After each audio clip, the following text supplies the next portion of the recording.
Good morning.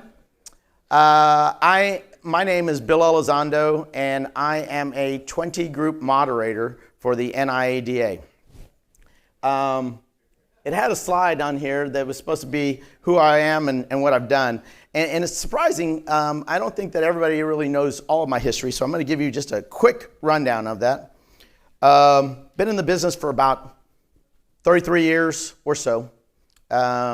Started in San Antonio, Texas. Worked all over in a lot of different places. San Antonio, Austin, Houston, Los Angeles, Seattle, Las Vegas, then on the way out to Georgia. In between that time, I had some great territories that I would cover. I actually had Hawaii. That was a lot of fun. I'd be able to be at work till 2 o'clock in the afternoon, and then everybody on the East Coast, which is where everybody was gone home. So guess what I did? Kept working, right? That's correct. Yeah. We're going to stick with that story. And I went from Car Financial and went over to America's Car Mart. America's Car Mart has got about 159 locations, large buy here, pay here operator based out of Rogers, Bentonville, Arkansas. I was a director of collections. So if you guys couldn't recognize and realize that I love collections, I love just talking about it. I think it's just amazing. And then I went on to become the vice president of operations for about 29 locations, had about an $80 to $100 million portfolio, over 200 employees that I worked directly with. Gave me a lot of opportunity to learn a lot about, just people in general. Probably my best experience and the most education I ever had in the buy here, pay here business. I had a chance to work with people like Eddie Hite, Hank Henderson, Leon Walthall. All those were my mentors and people that I really looked up to. The guy that I then went to go work with, or I went to go to Superior also, Superior Auto out of Fort Wayne, Indiana. This moved me up there.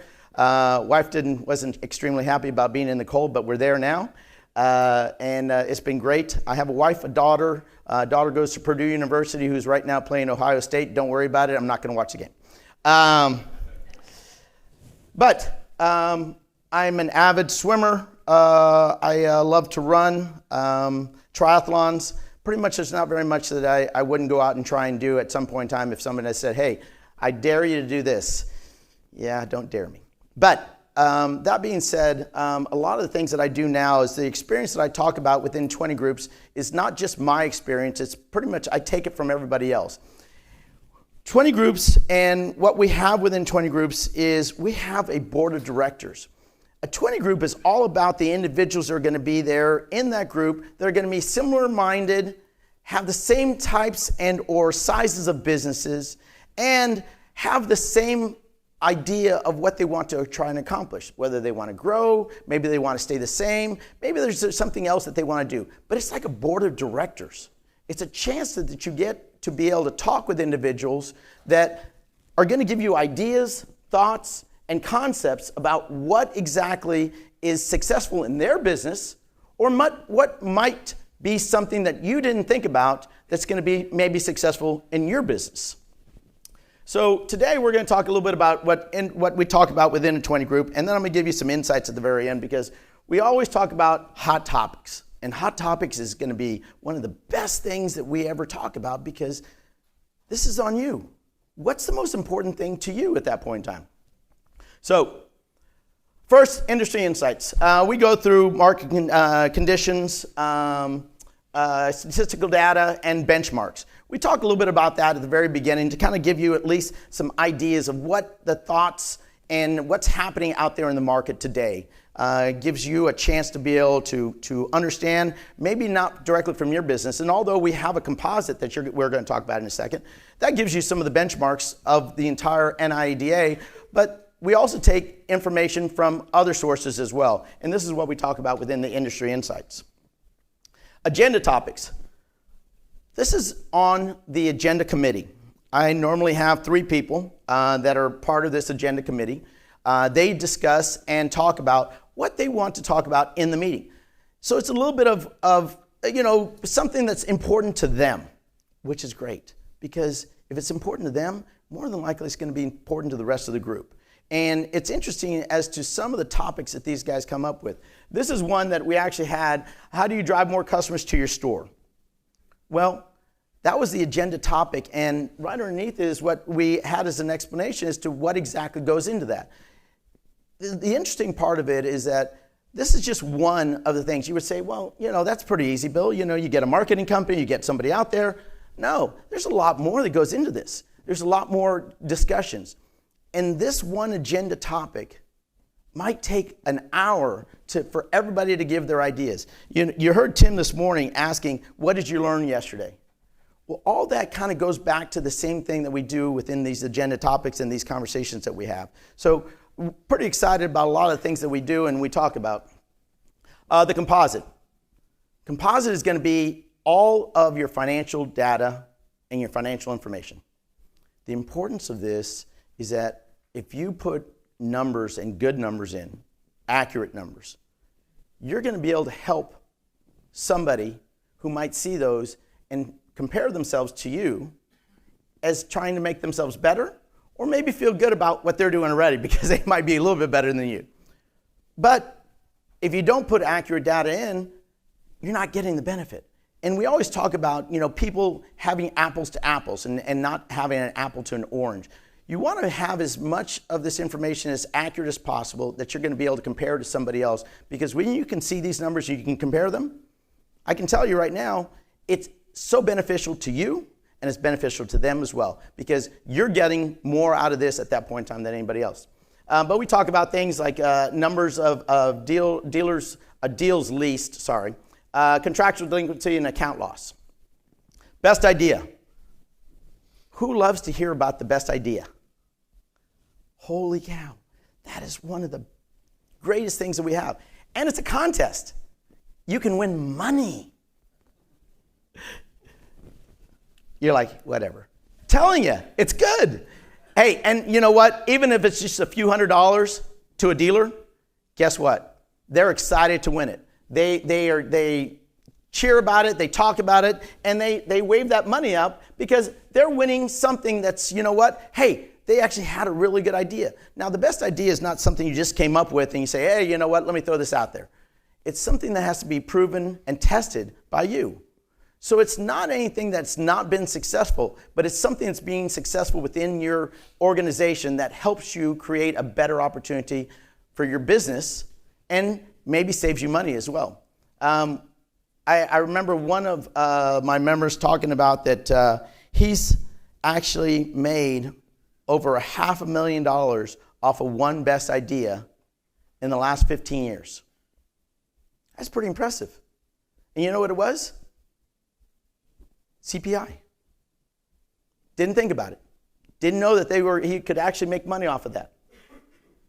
And I'm not, talking necessarily that and selling anything to anybody, but I'm telling you, the ideas that they come up with are some things that are going to be lifesavers and or money savers for your business. Now, hot topics. What is everybody doing to increase sales? What are your best practices to collect on customers that want to turn their car back in? What's important to you? What is your hot topic? What's the most important thing that you want to have and discuss? I get a chance on Monday, Wednesday, and Fridays about 11 a.m. Eastern to listen to a podcast that is always informative about what's happening and maybe something that they saw, whether it's on Facebook or maybe it's an idea that they took at some point in time. And I'm talking about the morning show with Jim and Michelle. They always are creative in what they're talking about. And I appreciate the fact that I learned something from them. Luke and Jeff also do a great podcast on their independent dealer podcast. If you guys are not listening to these things and you're not trying to gather some information, these are the hot topics that are in our industry today. They're not taking just something off the cuff. They're taking ideas that are coming from you. So I'm going to ask today, what's a hot topic that one of you would like to discuss? Nobody has anything they want to discuss? Really? Nobody wants to increase their sales? Nobody wants to have better collections? How do you save a repossession? What are you doing to actually save a repossession today? Nothing? Go ahead, Gus. We have a recovery specialist on our team at the dealership that his job is called recovery specialist, but he's actually trying to save the repo from happening. So when an account's going to go out for repo, he works it, it goes into his queue. Once the car is repossessed, he works on trying to get the customer to redeem it. So that's all he does. He puts them out for repo, tries not to get them repo, puts them out for repo, and then works on getting them back to them if they don't get it out. Bill works with a friend in our office who does that, and he's made a big difference on our numbers. And you know, the one thing that we taught and we talked about doing something different was actually focusing in and being consistent on making those phone calls, being consistent on getting through the list. Who remembers me talking about finishing the list yesterday? Finishing daily. Nobody? Everybody? Yes. Good. Woo! Thank you, Luke. Yeah. Luke said, I don't know if they do or not, but you know what? I'm going to find out. That was one of the things when Tim was talking earlier about what you learned yesterday. I don't know. I know how many they did, but did they finish their list? That's a big deal. Sure. Because if they, just like anything else, if you don't complete your task for the day, is it really completed?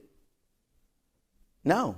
So getting through that on a continuous basis and constantly being able to make sure that you're talking to the people that you need to, contacting the people that you need to, having the opportunity to be able to have that conversation with somebody that you might not have and you might not tomorrow because they might be busy, but they're free today, is the best opportunity for you to make sure that you're going to have great collections. What else? What would be another hot topic somebody would like to talk about? Yes, sir. Inventory. Okay. Yeah. I love inventory. When you guys spoke yesterday about cars and like redeploying the cars and whatnot, that always seemed like an opportunity to me. But then when the accountants were talking yesterday, they demonstrated that that's not good practice. Right. So what do you guys think about that? When Chad Martin and JP were talking about having more cars out on the lot and deploying their cars, right? So, any thoughts?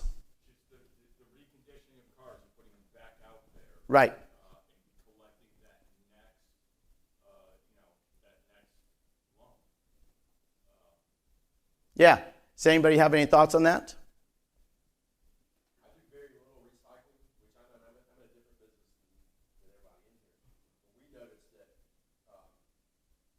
if we don't repossess, if we are not repossessing the car within the first 12 months, we don't recycle it, period. Because the failure rate of that next loan becomes a lot higher. Sure. Absolutely. A lot of times when you recycle a vehicle, what are the issues as to why they brought that vehicle back in? Was it a trade-in or was it a mechanical issue that you're having to fix at that point in time? Is the mechanical issue fixed? Is it not fixed? So there's some issues and there's some concerns with sometimes when you're actually selling that car. Now, I've also seen where it's like a pirate. Arrgh. Nobody gets that. Who gets that? Yeah. There's an R at the very end of the stock number. Because it's a repossession. And every time they have a repossession, there's an additional R. So it's R.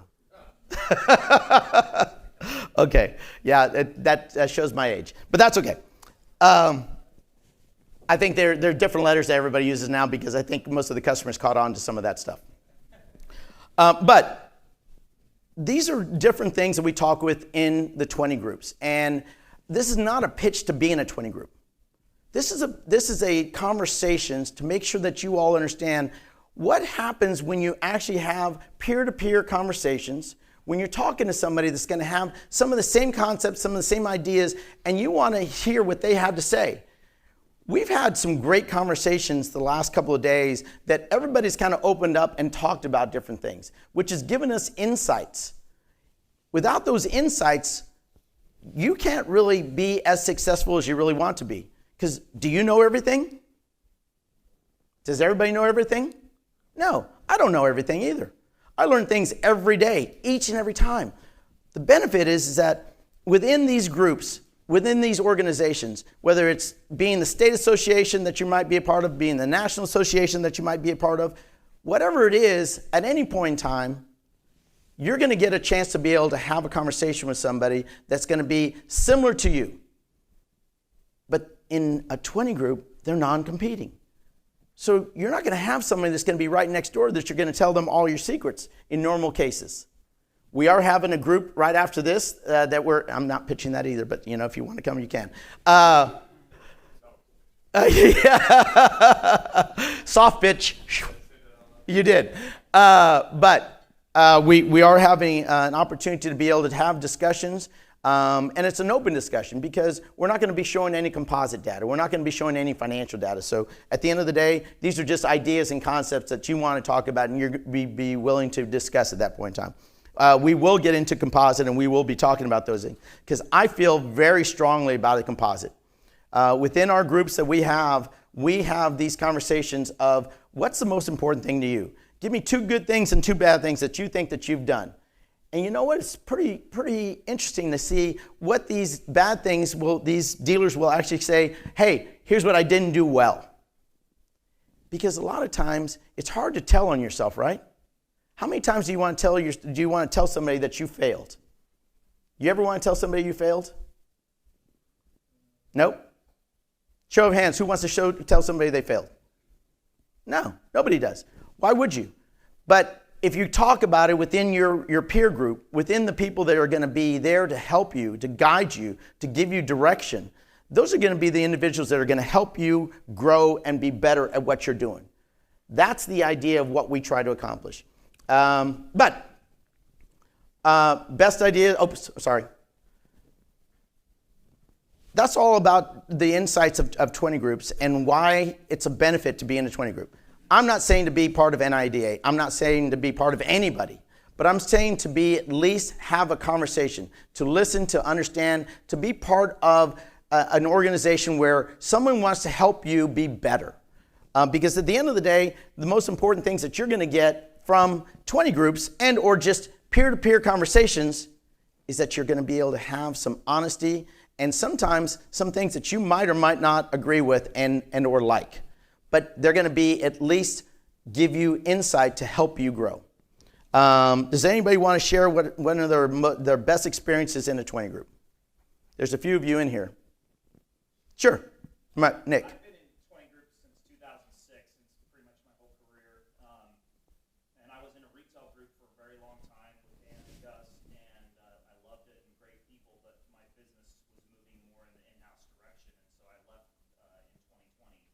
In 2018, I joined a group where I had about 1,800 accounts, and everybody else had 5,000, 7,000, 9,000 accounts. Right. They were my mentors. I visited all of them. I called them all frequently. I wouldn't be where I am today if I didn't have that conduit to learn and get better. Yeah. I think it's responsible for a huge percentage of my success. It's a critical component. No way I would have gotten where I am without it. So I'm a big proponent of 20 groups. Sure. Absolutely. Don't disagree. Dan?